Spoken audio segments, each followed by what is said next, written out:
Chapter 9, sum number 10 from the following figures obtained from Arjun Limited, calculating the trade payable turnover ratio and credit payment period in days. Particulars: credit purchases during the year 2018 to 19, 9,50,000. Trade creditors as on 1/4/2018, 60,000. Trade creditors as on 31/3/2019, 50,000. Bills payable as on 1/4/2018, 45,000. Bills payable as on 31/3/2019, 35,000. Opening closing கொடுத்துருக்காங்க. அப்போ average கண்டுபிடிக்கும் போது அதை use பண்ணலாம். இப்போ some எப்படி போடுறதுன்றத பார்க்கலாம்.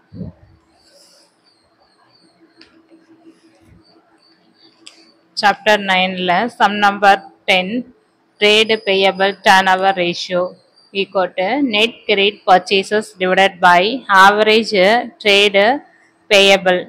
ஆவரேஜ் ட்ரேடு பேயபிள் கண்டுபிடிக்க opening trade payable plus closing trade payable divided by 2.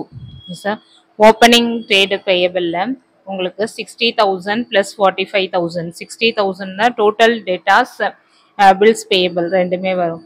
Plus closing is 50,000 plus 35,000.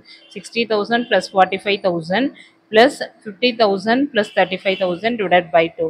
60,000 45,000 add பண்ணால் 1,05,000 ப்ளஸ் 50,000 ப்ளஸ் 85,000 35,000 85,000 டிவைடட் பை 2. இது ரெண்டையும் ஆட் பண்ணால் 1,90,000. 1,05,000 ப்ளஸ் 85,000 1,90,000 டிவைடட் பை 2. இதை டிவைட் பண்ணால் 95,000 வருது. இந்த 95,000 தான் average trade payable. Trade payable turnover ratio கண்டுபிடிக்க net credit purchases 9,50,000 divided by average trade payable 95,000. இதை டிவைட் பண்ணால் 10 டைம்ஸ் ஆகும். So next credit payment period கண்டுபிடிக்க number of days in a year divided by trade payable turnover ratio. So 365 days is number of years divided by 10 times divide பண்ணா 36.5 days வருது. That credit payment period 36.5 days.